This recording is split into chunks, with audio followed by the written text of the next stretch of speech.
सफलता की ओर चैनल में आप सभी का स्वागत है, अभिनंदन है। आज हम फणीश्वर नाथ रेणु जी का उपन्यास मैला आंचल लेकर हाजिर हुए हैं। आज हम इसका सारांश बताएंगे और इसमें कथन भी हैं बहुत सारे। मतलब इस सारांश को अगर अच्छे से पढ़ लेंगे तो आप लोग का कथन भी तैयार हो जाएगा। और इसके बाद कल MCQ करवा देंगे। अब आप लोग का पेपर जल्दी ही होने वाला है। आप चाहे यूपी में TGT PGT की तैयारी कर रहे हो, नेट GRF जो भी, या झारखंड, सब के लिए ये बहुत महत्वपूर्ण है। तो आप लोग हमारे चैनल से ज़रूर जुड़िए और हमारे वीडियो को शेयर ज़रूर कर दिया करिए। कमेंट बॉक्स में कमेंट ज़रूर किया करिए। आइए शुरू करते हैं।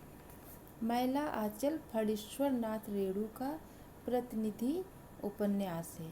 यह हिंदी का श्रेष्ठ और सशक्त आंचलिक उपन्यास है। नेपाल की सीमा से सटे उत्तर बिहार के एक पिछड़े ग्रामीण अंचल की पृष्ठभूमि बनाकर रेणु ने इसमें वहाँ के जीवन का अत्यंत जीवंत और मुखर चित्रण किया है, जिससे वह स्वयं ही घनिष्ठ रूप से जुड़े हुए थे। कहाँ से लिया है ये? जो मैला आंचल है, अगर पूछ ले यह किस गांव से संबंधित है तो आप बता पाएंगे नेपाल की सीमा से सटे उत्तर पूर्वी बिहार के एक पिछड़े गांव की है। यह मैला आंचल की कहानी एक पिछड़े ग्रामीण आंचल की पृष्ठभूमि बनाकर रेणु जी ने इसे प्रस्तुत किया है। यह कब प्रकाशित हुआ? सन 1954 में प्रकाशित इस उपन्यास की कथा वस्तु बिहार राज्य के पूर्णिया जिले के मेरीगंज की ग्रामीण जिंदगी से संबंध है। बिहार राज्य के कौन से जिले? पूर्णिया जिले के मेरीगंज की ग्रामीण जिंदगी से संबंध है। यह स्वतंत्र होते और उसके तुरंत बाद के भारत के राजनीतिक, आर्थिक और सामाजिक परिदृश्य का ग्रामीण संस्करण है। रेणु के अनुसार इसमें फूल भी हैं, शूल भी है, धूल भी है, गुलाब भी हैं और कीचड़ भी हैं। अगर ये पूछ ले किसका कथन है तो ये रेणु का है। मैं किसी से दामन बचाकर निकल नहीं पाया। इसमें गरीबी, रोग, भुखमरी, जहालत, धर्म की आड़ में हो रहे व्यभिचार, शोषण, वाय आडंबर, अंधविश्वासों आदि का चित्रण है। शिल्प की दृष्टि से इसमें फिल्म की तरह घटनाएं एक के बाद एक घटकर विलीन हो जाती हैं और दूसरी प्रारंभ हो जाती है। इसमें घटना प्रधानता है किंतु कोई केंद्रीय चरित्र या कथा नहीं है। इसमें नाटकीयता और किस्सा गोई शैली का प्रयोग किया गया है। इसमें हिंदी में आंचलिक उपन्यासों के प्रवर्तन का श्रेय भी प्राप्त है।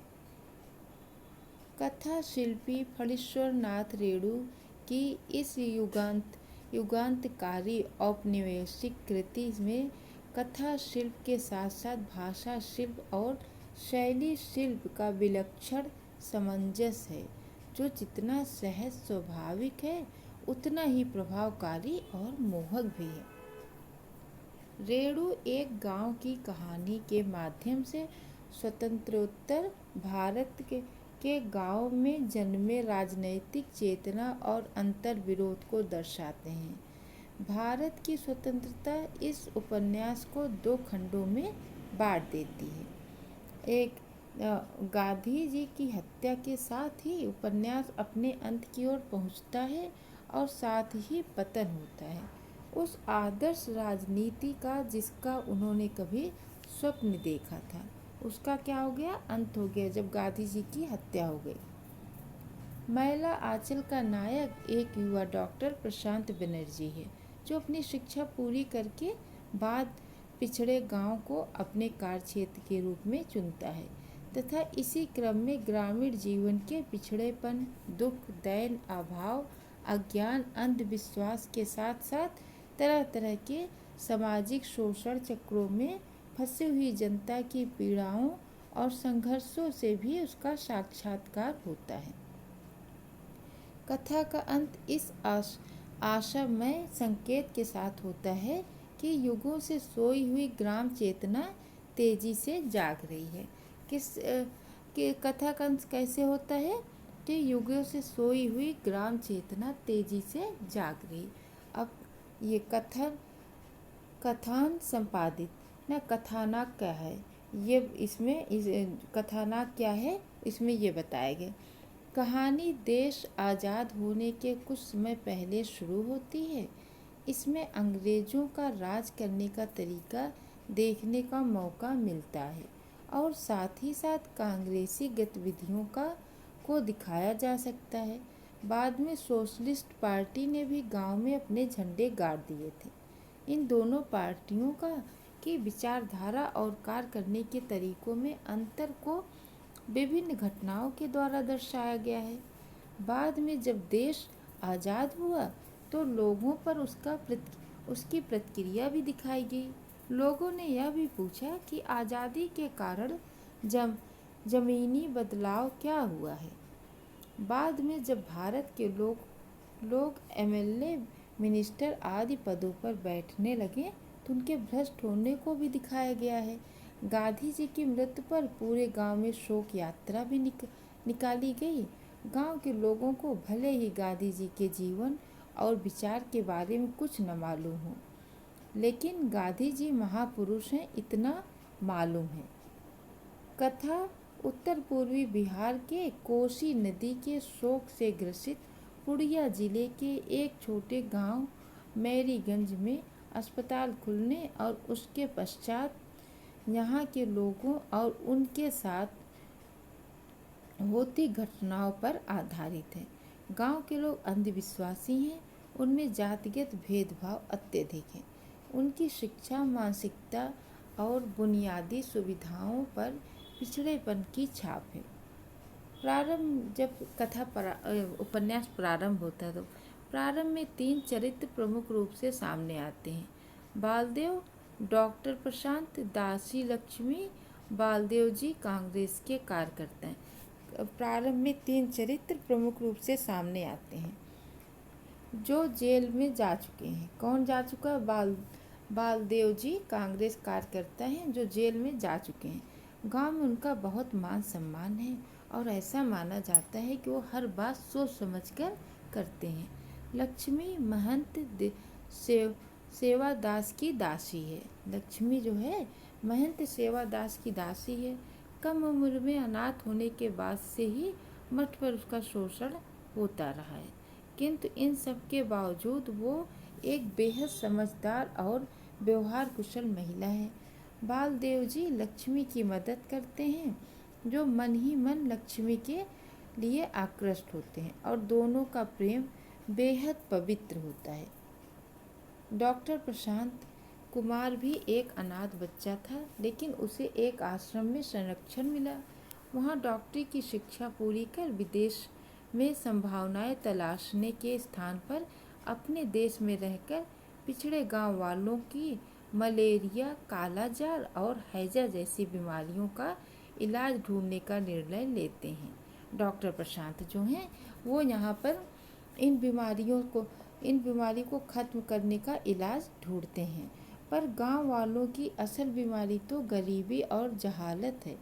निर्धन और विवश किसानों की स्थिति जानवरों से भिन्न नहीं है, परंतु समय के साथ किसानों में जागरण होना प्रारंभ होता है और स्थिति में परिवर्तन की आशाएं जाग जाती है।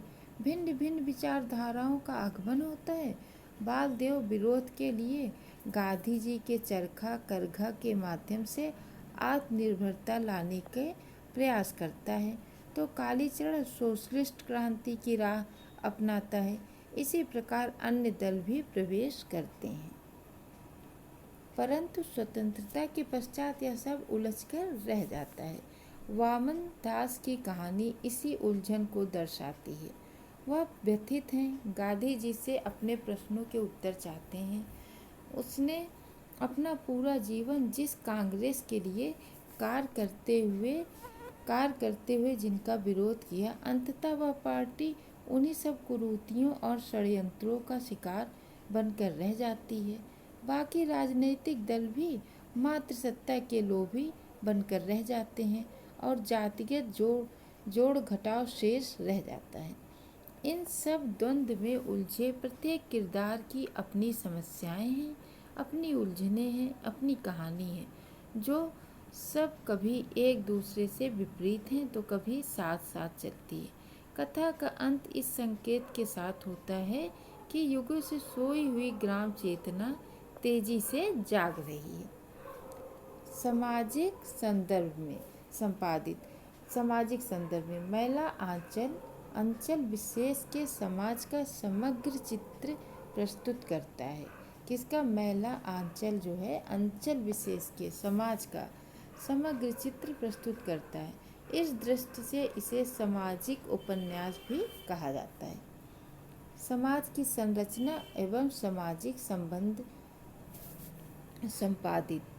मेरीगन छोटा सा गांव है, परंतु उसमें 12 वर्गों के लोग रहते हैं। प्रत्येक जात का अपना मोहल्ला है, जिसे गांव के लोग टोली कहते हैं। गांव में 3 जातियां प्रमुख हैं, राजपूत, कायस्थ और यादव। जात के नाम पर मोहल्लों के नाम रखे गए हैं, जैसे कायस्थ टोली या मासिक टोली, राजपूत टोली, यादव टोली, ततैया टोली, गुमर टोली।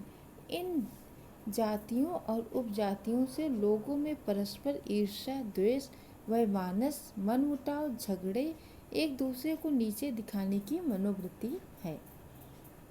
ऊंच नीच, अछूत, छुआछूत की भावना इनमें दिलो दिमाग पर इस कदर छाई हुई है कि गांव वालों के बीच सौहार्द और सहयोग न होकर उनके बीच की दरारें बढ़ती जाती हैं। भंडारे के अवसर पर राजपूत टोली वाले के साथ ब्राह्मण टोली के लोग भोजन करने से मना कर देते हैं और उनके लिए अलग से प्रबंध किया जाता है। और सिपरैया टोली के लोग ग्वाला टोली के साथ एक पंगत में खाने से इनकार कर देते हैं। कुछ लोग धमकी देते हैं कि यदि भंडारे इंतजाम बालदेव करेगा तो भंडारा मंचुल होगा। जात बिरादरी का दबदबा इतना अधिक है कि कोई भी व्यक्ति यदि बिरादरी की बात नहीं मानता है तो उसे जाति बहिष्कृत कर दिया जाता है। बिरंची ने एक बार गवाही के बदले तहसीलदार द्वारा दी गई जलेबी खा ली थी। अफवाह उड़ी कि उसने तहसीलदार की जूठन खाई, बस उसे सजा सुनाई गई। लोगों ने कहा, जात बिरादरी का मामला है, इसमें वे कुछ नहीं बोल सकते। गांव में जहालत तो है ही, पूरे गांव में कुल 10 लोग दस्तखत कर सकते थे हैं। आए दिन संक्रमण रोग, मलेरिया, काला अजार आदि के कारण लोग परेशान रहते हैं। गरीबी इतनी है कि बहुत से लोगों ने दही, चीनी, जलेबी, पूड़ी चखी तक नहीं है। यदि विद्यापति के इस योग में प्रेम की मदिरा पिए हुए लोगों के बीच विवाहेतर संबंधों को न अनैतिक पाया जाता है, न उन पर कोई विशेष ध्यान देता है। महंत सेवादास भाट मठ की कोठारिन, लवली बालीचरण और चरखा सेंटर की मास्टरानी मंगला देवी, पुलिया और खलासी रामदास और रामपियारी, बालदेव और लक्ष्मी, कमला और प्रशांत के संबंध विवाहेतर संबंध हैं। कमला तो विवाह से पूर्व ही गर्भवती हो जाती है, पर गांव में कोई तूफान नहीं आता। यहाँ के समाज में स्त्री की दशा सदा की तरह शोचनीय और दयनीय है। उसका यौन शोषण भी होता है और आर्थिक शोषण भी। अंधा और बूढ़ा महंत सेवादास अबोध किशोरी लक्ष्मी का यौन शोषण करता है और फुलिया के माँ बाप अपनी विधवा बेटी का पुनर्विवाह इसलिए नहीं करते क्योंकि उसका शरीर नोचकर प्राप्त धन से ही उनकी गृहस्थी की गाड़ी चलती है। छोटी छोटी बातों के लेकर औरतों में कहा सुनी, गाली गलौज आम बात है। रमजू दास की स्त्री और फुलिया की माँ के बीच झगड़ा इस प्रकार के झगड़ों का स्वरूप बताता है। आंचल निवासियों की आदि दैविक चेतना संपादित। आंचलिक उपन्यास में अनपढ़, अज्ञानी, अंधविश्वासी लोगों का चित्रण होता है। अतः लेखक अंचल में व्याप्त अंधविश्वासों, रूढ़ियों, शगुन अपशगुन, जादू टोना, भूत प्रेत आदि में विश्वास के चित्र भी प्रस्तुत करता है। मेरीगंज के लोग देवी देवताओं के कोप एवं कृपा में विश्वास करते हैं। प्रातः काल वे काली थान की ओर मुकर काली माँ को प्रणाम करते हैं। उनका विश्वास है कि जंगल में भूत प्रेत रहते हैं। तताया टोली का नंदलाल एक बार जंगल में गया था। वहाँ बगुले की तरह सफ़ेद प्रेतनी ने मिलकर सांप के कोड़े से उसकी इतनी पिटाई की कि वह कुछ क्षणों में ही वहीं ढेर हो गया। जहालत और अंधविश्वासों के कारण ही बुढ़ापे भी सुंदर लगने वाली और सबके प्रति स्नेह लुटाने वाली पार्वती मौसी को डाइन मानकर उसके साथ क्रूर और अपमानजनक व्यवहार की जाता है। वे नदियों को माँ कहते हैं क्योंकि उनके खेतों के लिए जल जो देती हैं। आवश्यकता पड़ने पर नदी की पूजा अर्चना करने वालों की अनेक प्रकार से सहायता करती हैं। यदि गृह स्वामी नदी में स्नान करता है, गले में कपड़े का खूंट डालकर कमला मैया को पान सुपारी चढ़ाता है, तो कमला मैया चांदी के बर्तन देकर गृह स्वामी के अनुष्ठान में, शादी ब्याह या श्राद्ध के योग में सहायता करती हैं। अंधविश्वासी खलाजी का विश्वास है कि डॉक्टर लोग रोग फैलाते हैं, सुई घोंपकर देह में जहर दे देते हैं। उनके द्वारा कुओं में दवा डालने से और उस पानी को पीने वालों को हैजे का प्रकोप का शिकार बनना पड़ता है। गांव का गांव हैजे से समाप्त हो जाता है। काला आजार फैलाने का कारण भी वह डॉक्टर को ही बताते हैं और आरोप लगाते हैं कि विलायती दवाओं में गाय का खून मिलाकर उन्हें भ्रष्ट करते हैं। मतलब अंधविश्वास किस कदर तक वहाँ पे व्याप्त है, वहाँ पे उसी को इस उपन्यास में फणीश्वर नाथ रेणु जी ने उजागर किया। धार्मिक वातावरण। मेरीगंज का यह धार्मिक स्थल तो है ही, उसमें संपत्ति का आकर्षक भी है। डेरे के महंत 900 बीघे के जमीन का मालिक भी होता है। डेरे का जो महंत है 900 बीघे के जमीन की मालिक, जैसे मतलब पूरी जमीन इन्हीं के पास है। अतः यह संपत्ति का क्रीड़ा स्थल और विकृतियों की पूर्ति का माध्यम बन गया। मेरीगंज के लोग गांव में स्थापित मठ और उसमें अधिपति महंत में पूरी श्रद्धा रखते हैं। महंत द्वारा आयोजित विभिन्न अनुष्ठानों में भाग लेते हैं। कबीरपंथी मठ होने वाले धार्मिक क्रियाकलाप के चित्र प्रातः काल प्रातमक शब्द गायन, खजड़ी बजाकर कीर्तन प्रतीकी के बाद सत्संग होता है, जिसमें मठ के सब लोगों को भाग लेना अनिवार्य है। सत्संग में महंत जी उपस्थित लोगों को उपदेश देते हैं, उनके प्रश्नों का उत्तर देते हैं।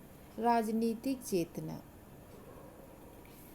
मेरीगंज में सभी राजनीतिक दल सक्रिय हैं। वावनदास और बालदेव कांग्रेसी हैं, गांधी जी के भक्त हैं, कालीचरण समाजवादी हैं। समाजवादी विचारों से विद्रोह की भावना जागता है, अन्याय अत्याचार का विरोध करता है, नवयुगों को क्रांति करने का आह्वान देता है। उसी के प्रयत्नों से मठ में नागा बाबा का समर्थन प्राप्त प्रत्याशी नरसिंह दास मठधीश न होकर रामराज मठ के महंत बनता है। उसी के प्रयत्न से खलाजी और पुलिया का सुभावना कराया जाता है। राष्ट्रीय स्वयंसेवक संघ के कार्यकर्ताओं की चहल पहल का भी वर्णन है। चुनाव और उनको जीतने के लिए अपनाए गए हथकंडों और चुनाव जीतने के बाद एमएलए बने राजनेताओं के कुकर्मों का भी पर्दाफाश है। प्रेम का चित्रण संपादित। मैला आंचल में 4 प्रेम कथाएं हैं। सहदेव मिश्री और फुलिया, कालीचरण और मंगला, लक्ष्मीदासिन और बालदेव और तथा कमली और डॉक्टर प्रशांत का प्रेम प्रसंग। ये एक दूसरे से अलग लेकिन अपने निजी वैशिष्ट्य के साथ हैं। प्रेम प्रसंग की उद्वाना में रेणु जी को महारत हासिल है। उनकी कहानियों में प्रेम का जितना विविध, सुंदर और भिन्न रूप से हमारा साक्षात्कार होता है, उसे लिपिबद्ध करना कठिन है। उसे बता पाना मतलब बहुत कठिन है। गोदान और मैला आंचल का प्रकाशन सन 1954 में हुआ। यह फणीश्वरनाथ रेणु का पहला उपन्यास है। गोदान का प्रकाशन सन 1936 में हुआ था और यह प्रेमचंद का अंतिम उपन्यास है। मैला आंचल फणीश्वरनाथ जी का पहला उपन्यास है और गोदान प्रेमचंद जी के अंतिम उपन्यास है। मैला आंचल के विभिन्न पाठों, अध्ययनों के गहन सर्वेक्षण के बाद यह कहना अतिशयोक्ति न होगी कि रेणु के पहले उपन्यास को न्यूनाधिक वही ख्याति प्राप्त है जो प्रेमचंद जी के अंतिम उपन्यास को है। मतलब इनके उपन्यास, जो इन्होंने पहला उपन्यास लिखा और जो प्रेमचंद जी ने अंतिम उपन्यास लिखा, उतनी ही इनके पहले उपन्यास को ख्याति प्राप्त है। कम से कम यह तो कहा ही जा सकता है कि हिंदी साहित्य में गोदान के बाद दूसरा महत्वपूर्ण उपन्यास मैला आंचल है। इन दोनों के उपन्यासों को हिंदी जाति के जटिल वैशेषिक को दुनिया के सम्मुख लाने का गौरव प्राप्त है। आज के लिए इतना ही। अगले वीडियो में हम MCQ लेके आएंगे और उसमें कथन भी रहेंगे। आप लोग के पेपर हैं, इसलिए अब हम सोच रहे हैं कि सबके MCQ ही करवा दें। अगर आप लोग कमेंट बॉक्स में कहेंगे करवा दें तो हम वही करवाएंगे। आज के लिए इतना ही। धन्यवाद।